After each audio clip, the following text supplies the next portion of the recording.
Republic Act number 10666 o ang Children Safety Act. Ka-network, pag-usapan natin. Tara, mabilis lang to.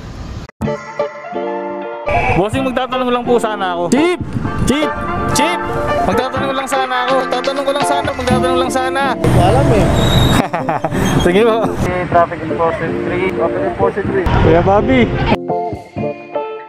Mga ka-network, ang Republic Act number 10666 o yung tinatawag na Children Safety Act, mga ka-network, ay inuutosan lang tayong mga motorcycle rider na kapag ang angkas nating bata ay hindi pa abot yung foot peg sa likod, mga ka-network ha. Yung iba kasi nakikita ko meron silang angkas na bata pero nasa harap, yung nasa gulay board natin. So wag yun, mga ka-network.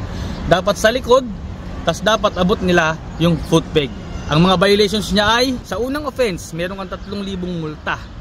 Sa pangalawa, 5,000, mga ka-network, medyo masakit yon. So sa pangatlong offense niya, 10,000 plus masususpend pa ang driver's license mo. At sa pang-apat, mga ka-network, doon na marirevoke ang mga driver's license natin. Mga ka-network, hindi naman mahigpit sa ngayon. Kaya lang natin ito tinatopic para pag nagkahigpitan, alam mo, hanggang dito na lang, mga ka-network. Peace out. Visor down!